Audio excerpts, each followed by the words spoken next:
Welcome, Miracles Tribe members and Miracles Attraction Community Facebook group. I'm Teresa McGallagher. I'm here with my partner, Carly Judd Hardy. And today we have another interesting guest in our series on people whose lives have been transformed by A Course in Miracles. His name is David DeAndre, and Carly's going to tell you all about him. Oh, David, it's such a pleasure for Teresa and I to have you here with us today. Thank you so much. My pleasure. And Thank just you. to tell you a little bit, Okay. just to tell you a little bit about David's background, stopping for a minute to let you respond. Yes. David grew up in a very conservative Christian environment as the son of a Baptist minister. He attended Philadelphia College of Bible, where he earned a bachelor's degree in theology and music. After graduating, he took a position as minister of music in a large church in the Philadelphia area. This experience prompted him to pursue a career in academia. To this end, he pursued graduate degrees in music history, first at Temple University, then he went on to Yale University, where he earned his doctorate in 2000. Since then, David has taught courses in theology, humanities, music history at universities in the United States, Canada, and Europe. This just sounds fascinating, David. Just sounds beautiful. Okay. It was while pursuing his graduate degrees that David began to question everything he believed. By the time he graduated from Yale, his belief system had been completely dismantled, with nothing coherent to replace it. I like the way that's written. His career path led him to pursue an avenue in Kiev, Ukraine in 2001 that included both musical and Christian endeavors. It was his last-ditch effort to reconcile his childhood faith with his adult education, and it sparked a crisis in his personal and professional life. It was at the height of this crisis that a mutual friend introduced David to Carol Howe, who was giving a workshop in Kiev on A Course in Miracles. Soon afterwards, David began studying the course in earnest, and he and Carol developed a bond of friendship. David is currently writing a book about his experiences leading up to the crisis and the years that have followed, and he gradually began picking up the pieces of his personal and professional life and putting it all together in his new view of the world, of who we are, transformed in large part thanks to A Course in Miracles. In his book, David deconstructs the separation paradigm of Christianity and provides a synthesis of insights gained from lessons learned in the aftermath of leaving the church and setting out on his path of discovery of the reality that we all share in truth. David, that just leaves me excited, really excited to hear the story behind it. So please go ahead and let us hear from you. Okay, thank you so much. Well, I guess I date my life by BC and AC. That would be before the course, after the course. And in my case, it's before Carol and after Carol. And I don't know how well everyone knows Carol Howe, but Carol Howe is one of the most important, I think, teachers of the course, because she actually knew Bill Thetford and got to know him in the last years of his life. And she wrote a wonderful biography of Bill Thetford. And so she is connected to the people involved with the creation of the course. But I need to tell you a little bit about my BC life before the course and how things led up to that. As you said, I grew up in a Christian home and with all the usual beliefs that evangelical Christians are taught, and never questioned them a bit. And I went to a Bible college, as you said, and there I became a very ardent Calvinist. And Calvinists believe that some are chosen by God and others are not. And nothing could be more associated with separation than that idea. And I really believed in that. And I went to a 10th Presbyterian Church in Philadelphia, which is of the Reformed tradition, very Calvinistic, and also a very important church at the time. It is the place where Dr. C. Everett Koop was a member, and he became Surgeon General under Reagan. And there was an important Christian philosopher, also a member there, Francis Schaeffer. And I saw him speak there too. At the time in Philadelphia, 10th Presbyterian was the place where all the intellectuals from Penn University, Princeton, all these people went to 10th Presbyterian Church. Even though my college, Philadelphia College of Bible, didn't believe in covenant theology, they believed in something which is called dispensationalism. So they all thought I was crazy for going there, but I had to go there because it was really the greatest place to be at the time. But when I graduated, I really didn't know what to do. I had been a summer missionary twice at Bible college, and both times in France. I went there to France to try to save the French people. And of course, they would have none of it.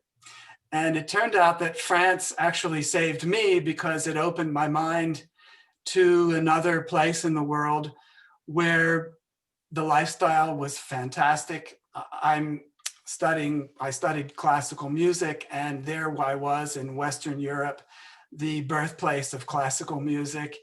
And I had never encountered wine in my life. You can imagine growing up as a Baptist. And I tasted wine for the first time in France. And just when I finished those times in France, my big dream was to go back to Europe and find a way to live there permanently. But I didn't really know how to do it. So I came home from the Summer Missions Project and just waited for something to happen. And I was cutting lawns and raking leaves in the fall. And I got a call from a church in the Philadelphia area. They were looking for a minister of music. And it was a new church, just growing. In 10 years, it had gone from 60 members to 600. So it was a very dynamic environment. And the minister was a real charismatic, dynamic guy. And I took the job. And the reason I mention this is because there is where I encountered two things that were to have lasting impact on my life. I met my wife at that church, and we got married there. But also the church sent me to church music conferences around the country. And one of them was at Coral Ridge Presbyterian Church in Fort Lauderdale. At the time, they had a very big television program. They had 7,000 members, and the music program was considered one of the best in the country. So I went down there, and I wanted to just gain as much as I could possibly gain from the experience. And there was this one moment where they were having a rehearsal for the choir and orchestra, and I went and snuck up behind the pulpit, and I was sitting just in the pulpit, but like hiding and watching it from that venue. All of a sudden, someone walked up to the pulpit. Now there's a bench there where two people can sit.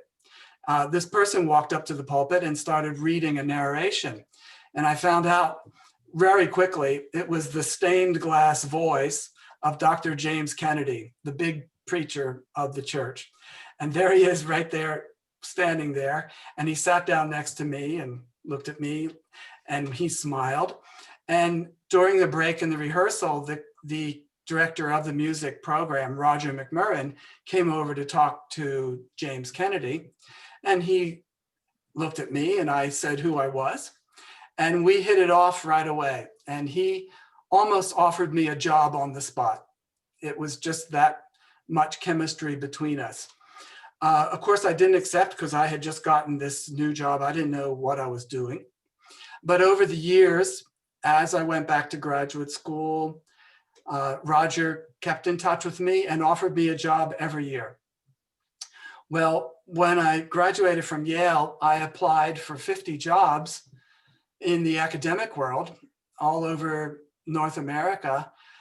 But by the time I graduated, the bar had been raised that they were looking for people not only with a doctorate, but also with publications. When I started in the mid 80s for my master's degree, just having a master's degree was okay. But by the time I finished the master's degree, you needed a PhD. So again, I kept going on and on. So when I graduated from Yale and I received 50 rejection letters, and I was sort of scraping together part-time jobs in the New Haven area in Connecticut, I just felt like this wasn't going to be good. The healthcare situation, none of the universities offered me healthcare because I was part-time, and we were relying on my wife's plan. And I just didn't feel like that was satisfactory. So Roger kept at me to work with him. And by that time, he had left Coral Ridge and started a ministry in Kiev, which was about music and humanitarian aid. And he had this giant choir and orchestra made up with fabulous musicians from Ukraine. And they are really wonderful musicians, not only in classical music, but in ballet and all these things. They're just wonderful in the arts for that. And he was taking this choir and orchestra on tour in the United States to raise money for his humanitarian project to clothe and feed needy Ukrainians. Well, that sounded like something I could be interested in. And the short part of the story is we ended up relocating to Kiev to work in this organization. My wife's greatest dream was to be a full-time missionary. So that was really great for her. We had 3 little children at the time, and it all just fell into place very nicely until I got there, and then Roger had nothing for me to do. He's a great leader in terms of projects and things, but he's not necessarily a great delegator. And I was there with not really knowing what to do. I had a degree from Yale University, and just sitting there in the rehearsals, turning the pages for the rehearsal pianist. It was a hard blow. By that time, I had spent many years questioning everything I had ever believed. That began when I left the church from my position as minister of music to go back to grad school. I was no longer a professional Christian. And I thought, well, what if everything I believed isn't true? How do I know it's really true? And I didn't know at the time what the Course says is you don't really start learning everything until you recognize you've been poorly taught and nothing you have ever believed is true. So you have to start from that foundation.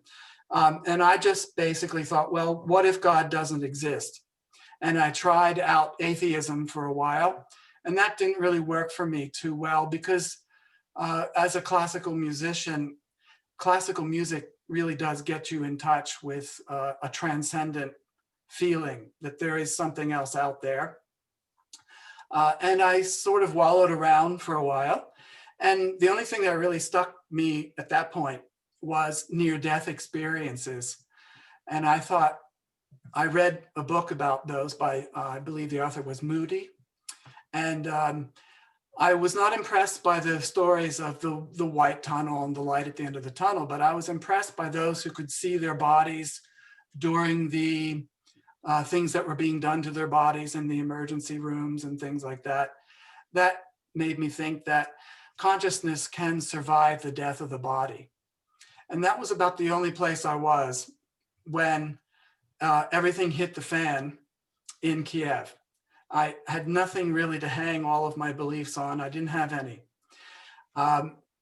So at this time, I was feeling terrible about myself. And the most horrible thing happened, which turned out to be the best thing that happened. I started to have very strong feelings for a woman in the organization. I had never been tempted to stray, so to speak, in my entire marriage. But there I was, really feeling vulnerable and like a satellite, not only in the organization, but even in my marriage. The children were like the primary focus, and I didn't feel like anyone. I felt like nobody. And for a couple months, 2, 3, 4 months, I lived sort of a double life. And it was excruciating. It was just the most horrible thing I've ever been through. Lying to people right and left, trying to remember which lie I told to the last person. You know, it's just horrible. So I knew that I had to do something. And here at this moment, when I was planning perhaps the worst act of betrayal I could think of, I asked my Russian teacher if he knew of any jobs there were in any universities in Kiev. And he said, well, yeah, he taught at a university, and he would ask them if they needed someone to teach. Well, he came back to me the week later and he said, they need someone to teach courses in the humanities. And all the instruction is done in English. I just couldn't believe it. I thought at that point, you know, God was looking down, just ready to zap me. And, you know, and here God, as I thought of it at the time, provided the most amazing opportunity for me to really escape everything. For me, that was the biggest miracle in my life until that moment. I was expecting to be crushed and, you know, just knocked over by a train or something. And I got this wonderful opportunity to teach. Now that was in June. Very shortly after that, I sat down with Roger and my wife. They were in the living room. They were on the couch, Roger and his wife, and my wife, Pam is her name. And I was sitting on a chair opposite the couch. It was like a, you know, inquisition. And I just told them, I'm leaving the mission and I'm leaving my marriage today. And they tried to twist my arm in, as they would naturally do, you know, told me all the terrible things that were going to happen to me and all these drastic scenarios. But I knew I had this job that would start in September. Well, what happened was a week later, Pam took the children back to the States. Roger froze all of our money. Pam drained our bank account. And, you know, I don't blame them for doing those things because, first of all, I wanted her to have all the money because my great hope was that she would get her supporters, our supporters, together, and then maybe come back to the field with the kids. That was what I was really hoping would happen, and that is what happened. But Roger told everyone in the organization to not communicate with me. He tried to ostracize me, and no one was calling me or doing anything. And I was really bouncing off the walls, just crying, hitting my head literally on the wall. You know, it was awful. Well, one person in the organization, her name was Oksana, heard about what was going on. And she called me up and she said, I heard what's happening to you. And there's some Americans here in Kiev, and I really want you to meet them. Well, my feeling about Americans in Kiev at that time was, I don't want to meet any American in Kiev. They're probably all missionaries, you know, and there's that whole ugly duckling, the ugly American thing I was dealing with myself. When we're abroad, everyone thinks we're ugly for some reason. I've since learned that we're not so bad after all. But she said, I have these Americans who want to meet you. You need to meet them. It turns out it was Carol Howe and her partner, Robert, at the time. And I went to Oksana's place for dinner and told them what was going on. They knew what was going on. And they gave me an earful for hours, 3 or 4 hours, about what guilt is about. I shouldn't feel guilty. All is well. It's all according to plan. Everyone's learning what they need to learn, you know. And Robert found out about my financial situation, and he took his wallet out and gave me $200 on the spot. So this was really quite amazing to me. And I went to Carol's workshop the next day or two, and she started talking about a woman named Helen who started hearing a voice. Well, I thought, hearing a voice, you know, it all seemed pretty wacky to me. And I had no idea, never heard of channeling. And I was really, alarm bells were going off. But because they were so nice to me and not heaping on the guilt, they were the only people who were not doing that. I was inclined to listen to what Carol had to say. And as you know, I started studying the course just after that. She managed to get a copy of it to me through the woman who did the Russian translation of the course. She was coming to Kiev a couple months later, and she brought this, this book to me from the foundation, directly from the foundation. It was really wonderful. I started studying the course really in earnest, just like any course that I would have at Yale University, you know, just really hard, making all kinds of notes, cross references. And I was also noticing all the references to the Bible. And that's quite interesting because at that same time, that very moment, I was asked to teach a course in the Bible at this university. The university had been founded by missionaries with the ulterior motive, of course, converting the Ukrainians. But it was a business college with courses in humanities, and there were 3 required Bible courses. It ended up I was asked to teach all 3. Well, I didn't want to have anything to do with the Bible, and I didn't know how to teach a course in the Bible because I just didn't believe anything in it. You know, like what am I going to do? But I had a degree in the Bible, and boy, I know it very well. But of course, you don't know anything truly well until you start teaching it. And there's no accidents, as the course says, there are no accidents in salvation. Those who are to meet will meet. And having the course, studying the course, and then having the Bible and having to teach it, that gave me the perfect way to teach the Bible.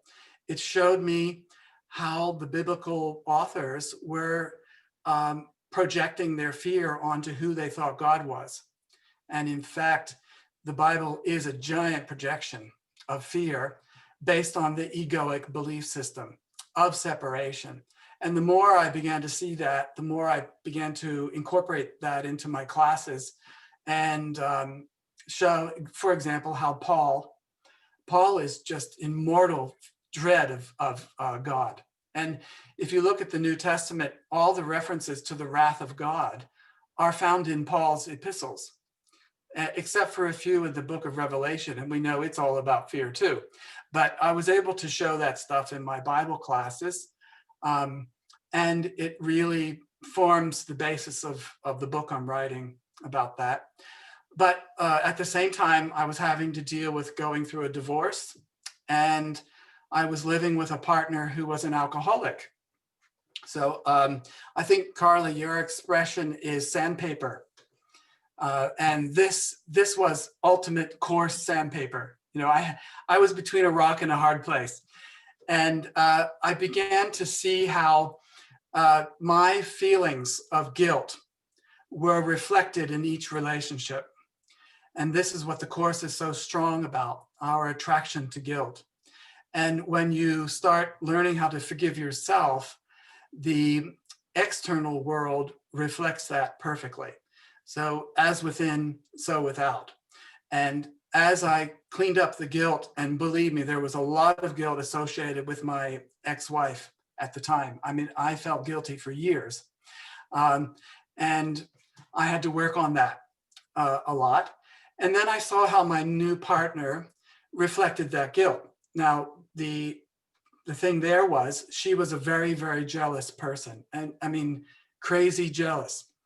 And I eventually saw that as a manifestation of my lack of trust in myself. Because of my sneaking around for a little while there, I thought I was a person who could not be trusted. And eventually, though, I began to question that. Is it really true that I can't be trusted? And when I look at my whole life, I've been very trustworthy my whole life. There was just this one moment where it wasn't like that. But in general, I could be trusted. Well, that changed the dynamic with my new partner.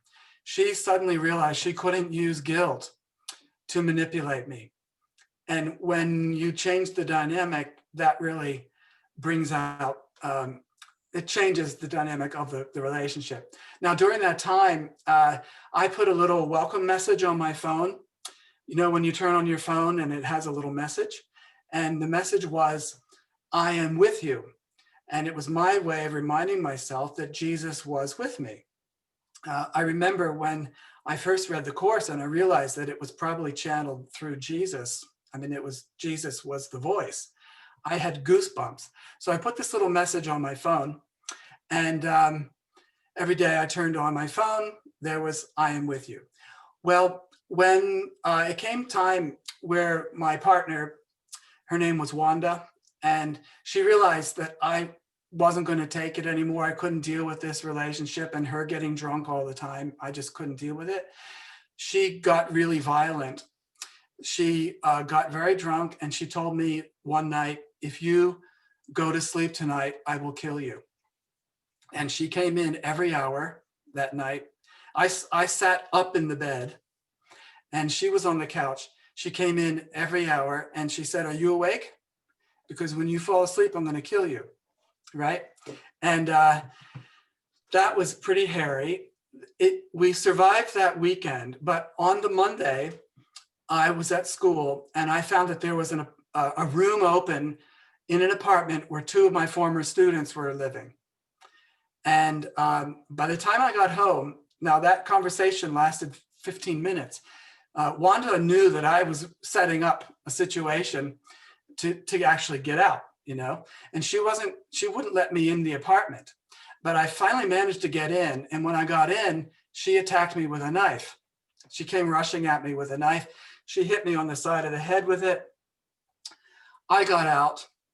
But the next day, I had to go back and get what was left of my stuff that she hadn't torn or ripped or thrown out the window. And I was really nervous about, you know, going back there the next day. And so I was in the car with my friend Oksana's husband, Andre, getting ready to go. And I started texting my close friends that, hey, I'm leaving now for the apartment. Keep me in your thoughts. Let's keep our fingers crossed. Hope this goes well. All of a sudden, my phone turned off.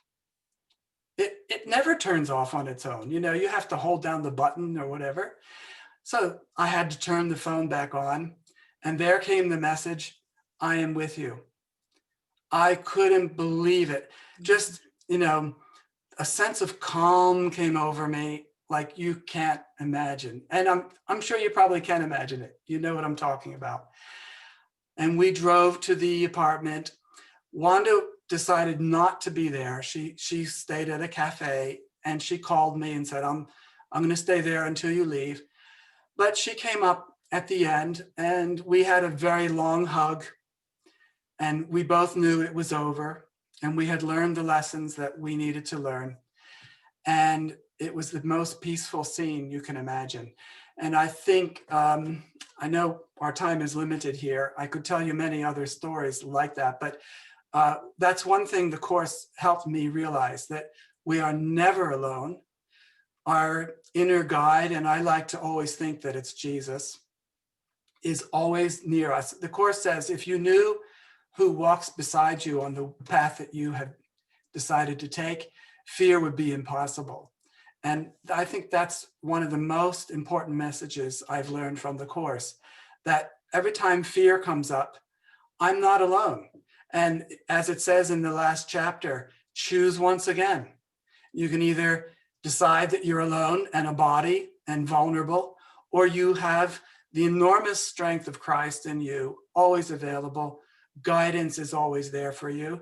And in the years that have followed, there have been other crises that have come up, but I've never been alone.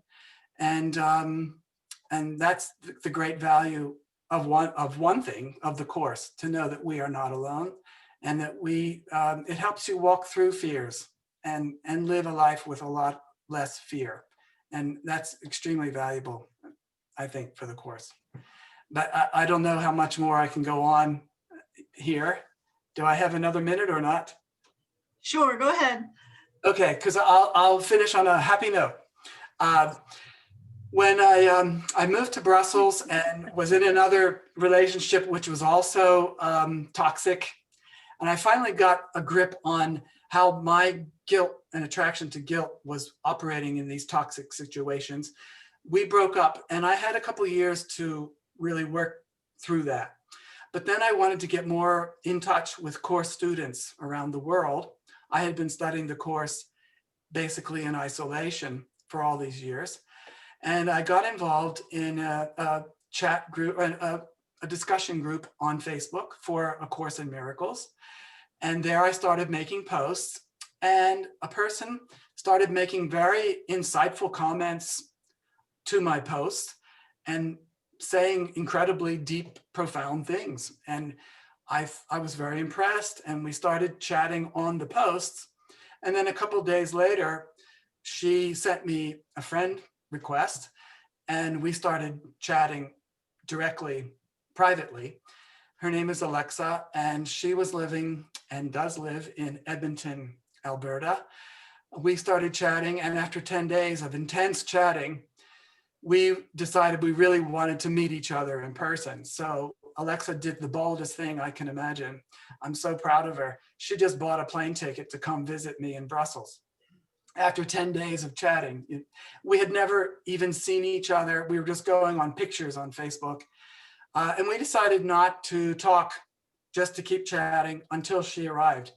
And then she arrived at the airport. That was the first time we saw each other.